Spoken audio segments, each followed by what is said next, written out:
Hey, what's going on, y'all? This your man Pristine, back with another video. Welcome to the full Pristine review for the Moto One Vision. Let's dive right into this thing. All right, so first off, real quick, just price. I paid $354 on Amazon, and I'll put the link down below in the description if this phone is something you're interested in. Altogether, I paid like $384.59, I believe, with the taxes. So not that much. I mean, obviously taxes are going to differ depending on where you live. Here in Seattle, Washington, it's 9.5 or 10%. But yeah, so that's what it is as far as the price. Now, specifications, again, you're getting the a 6.3 inch 21 by 9 aspect ratio. Again, we saw that on the Sony Xperia 10 and the 10 Plus, and most recently the Sony Xperia 1.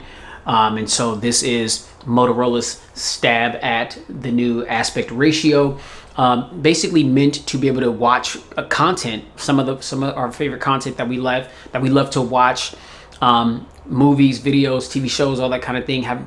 A lot of them have been filmed in 21 by 9, and so it's good to see that now we're getting some devices to where we can start to enjoy that content in that particular aspect ratio. Now, again, we've got a 6.3 inch 1080 by 2520 pixel 21 by 9 aspect ratio display, 82.5 screen to body ratio. I still have not been able to confirm the grade of Gorilla Glass. I know that this is Gorilla Glass. I just can't confirm whether or not it's, I believe it's Gorilla Glass 3, but I just have not been able to find sources to confirm that. But I know that we do have Gorilla Glass on the front and the back, no wireless charging. Okay, so as far as the internal specifications, we've got an Exynos 9609 SoC chip, which is a Samsung made chip. Motorola, they decided not to go with a Snapdragon processor for this phone, and it performs very well. I mean, this is actually my first device that I've had an Exynos chip.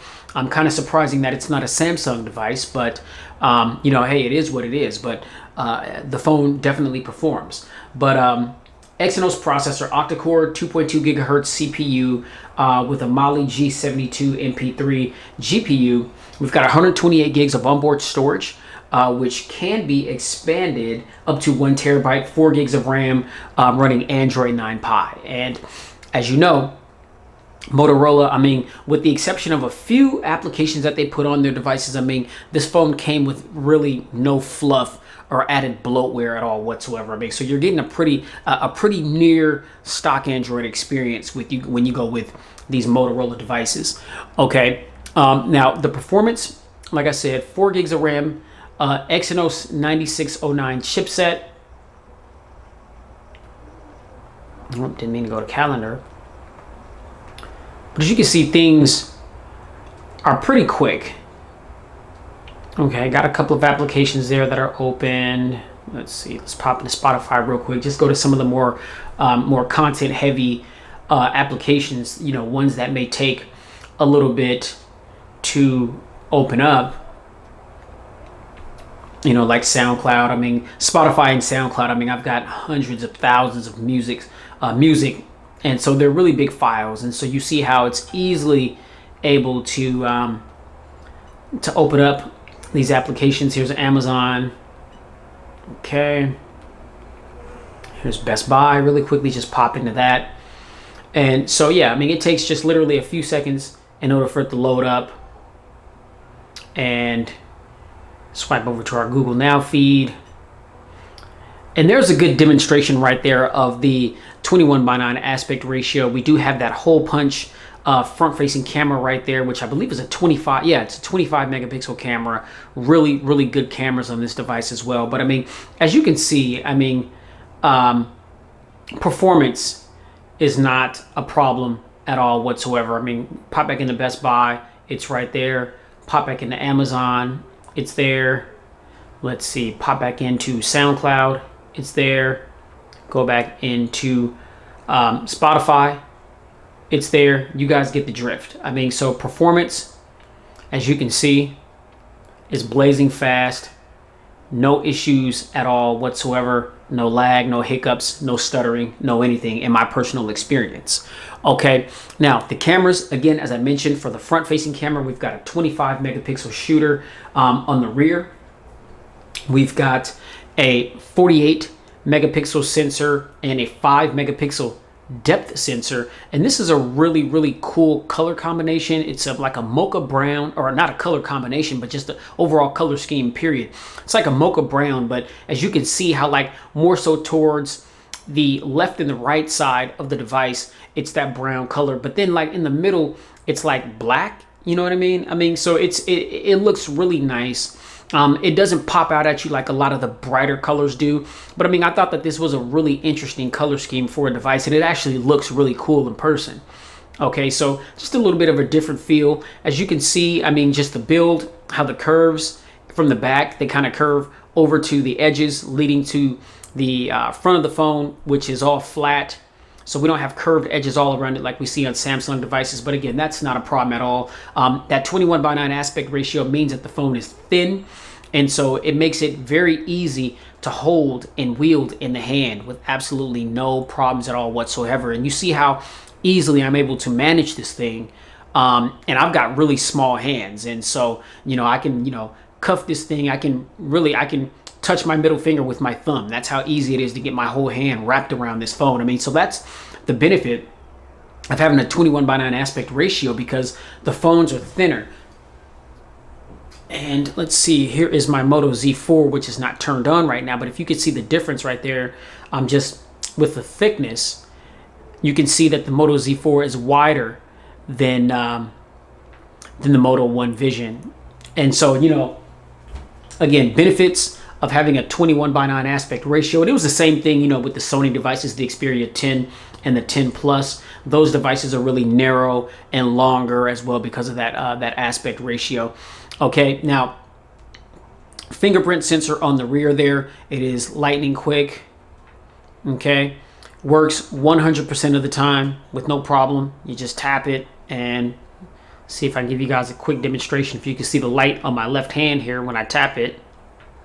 See that it just opens right up. Okay, we do have facial recognition, and so interestingly enough, this particular Motorola device doesn't have the proximity sensors on the front where you can like wave your hand across it to pull up the battery life and the date, the time, and all that kind of thing. You have to lift the phone up, you know what I mean? But when you hit the power key, there it is right there. I mean, you just saw the facial recognition, and so again, I'll just hit the power button, and it just opens right up with absolutely no problems whatsoever. I mean, so you've got, good security with the face unlock, the fingerprint sensor, which is rear mounted, which is good to see. I've gotten so accustomed to the under the display fingerprint sensors on devices. And so, it was good to kind of take it back a little bit to fingerprint sensors being on the rear.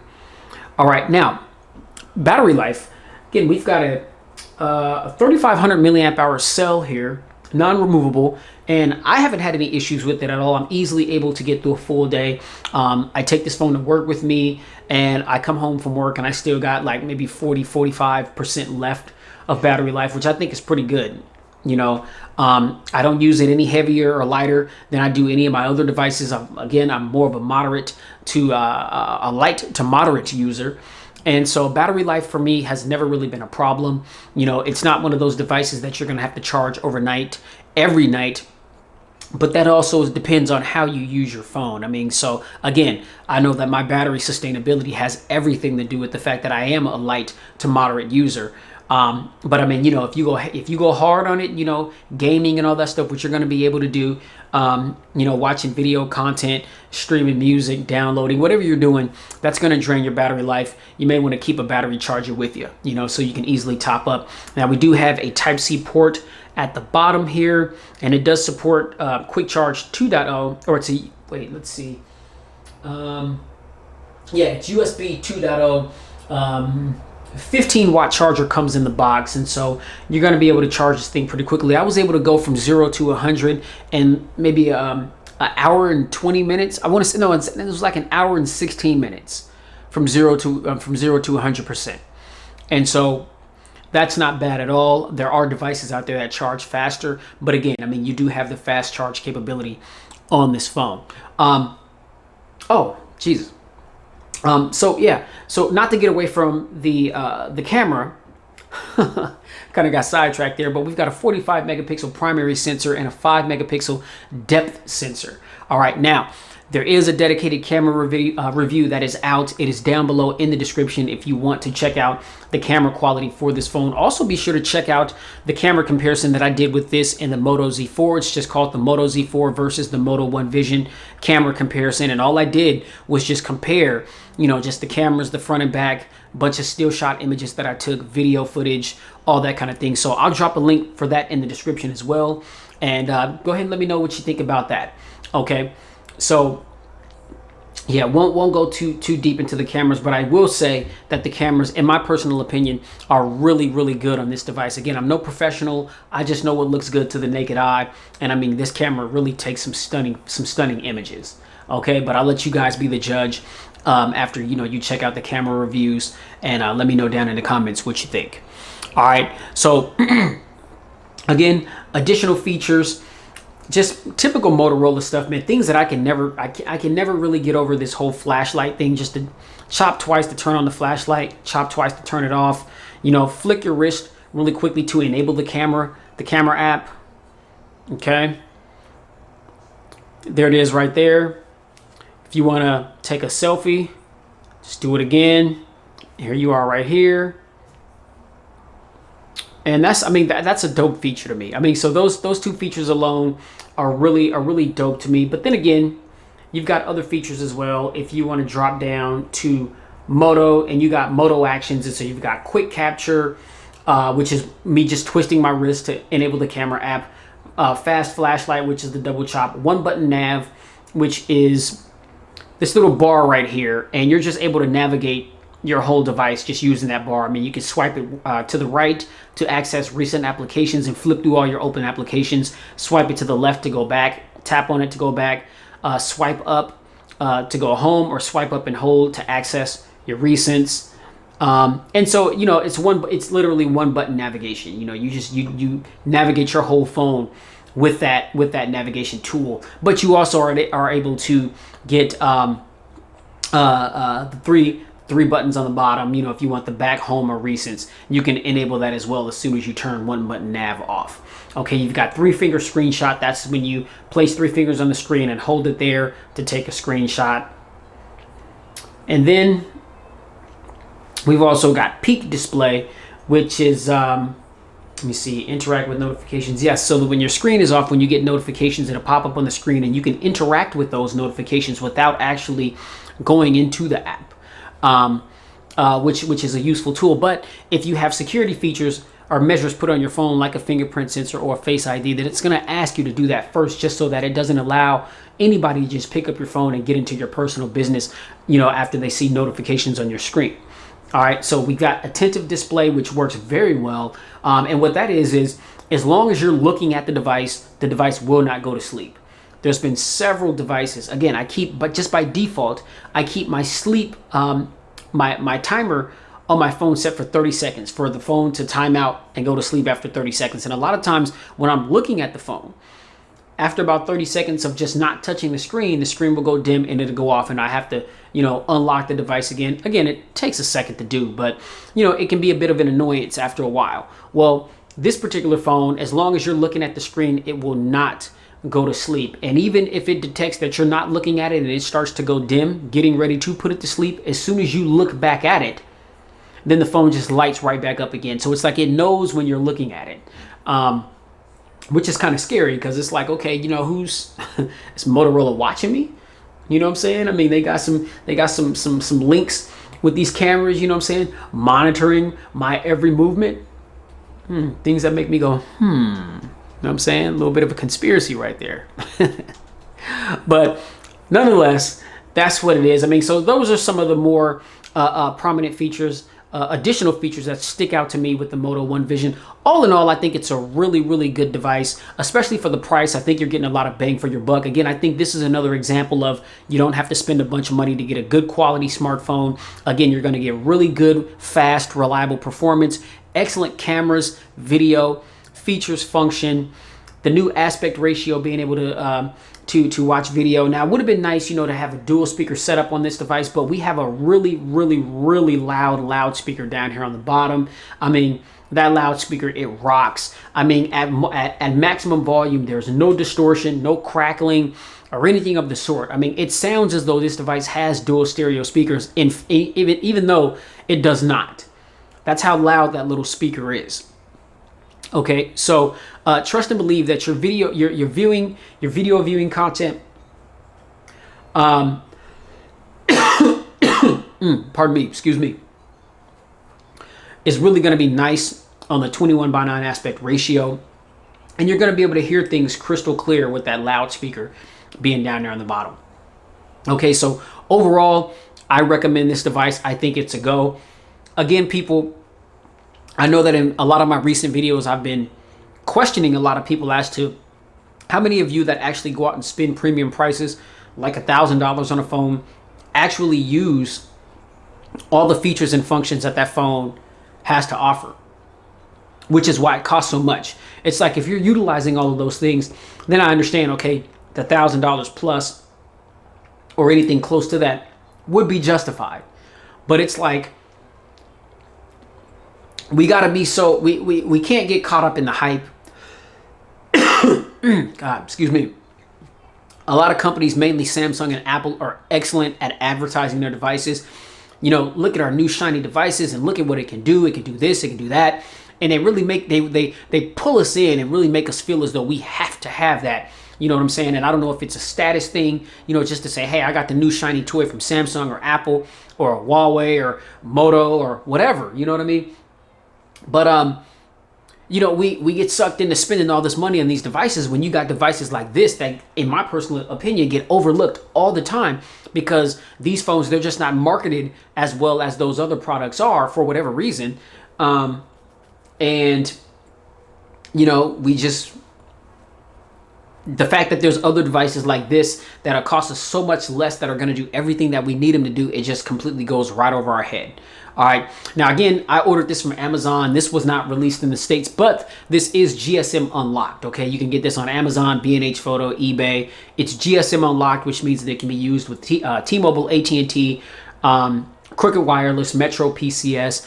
It is not compatible with CDMA carriers. I mean, so if you've got Sprint, Verizon, US Cellular, Virgin Mobile, Boost, you're going to be asked out. You're not going to be able to use this device. And so please make sure that if you buy this device, that your network is a GSM network so that you can use this device. I've had no issues at all with connectivity. I get full 4G LTE. And, you know, there hasn't been any drop downs to HSPA plus or anything like that. I've had no problems. So overall, it's a good phone. In my personal opinion, phone calls sound crystal clear, as if you're talking on a landline, and other people on the other end of the phone of the conversation tell me that they hear me loud and clear with no problems, no distortion, nothing. You know what I mean? So your overall experience with this device is going to be a good one. Save yourself some money. Get the Moto One Vision, y'all. That's all I got. All right. So thanks for tuning in to the full Pristine review for the Moto One Vision. If you like this review, hit that thumbs up button. Be sure to like, share, and subscribe to expose yourself to tons of more videos that I've done like this one. And keep it locked here at Pristine Mobile Tech because I've got so much more content to come. Be sure to hit that notifications bell so that every time my videos go live, you'll get notified and you can be the first to check out the content. And get down in the comments and let me know what you think about what you saw. Ask me any questions. That's where I'll be responding to questions, comments, and feedback. All right. So again, much love to all of my subscribers. We're going to keep this thing moving. I'm going to continue to get my hands on the latest devices and feature them here for you guys to help you guys make an informed decision as to what your next smartphone purchase may be. All right. So until the next one, again, thanks for rocking with me for a little bit. And you already know, please stay safe, get spiritually fit in 2019 because this is a sick, crazy world in which we're living in. You never know when you're going to take your last breath. And we are definitely living in the last days. And I'm not saying that to scare anyone. That is just the fact of the matter. All right. Please, if you don't do anything else in life, invite Christ into your life. That's all you have to do. All you have to do is accept him and trust and believe in him. and he'll turn your life around. And the reason why I witness about him at the end of every one of my videos is because, for one, I wouldn't be where I am today if not for Christ. I'm saved by his love, his grace, and his mercy. I do not deserve it. I do not deserve it. You know what I mean? But the fact that I am here, able to do this, you know what I mean, among other things in my life, I would not be where I am and who I am today without Christ. All right, so just some food for thought. Y'all do the dishes and keep it pristine in every aspect of your lives. I'll catch y'all in the next video. Peace.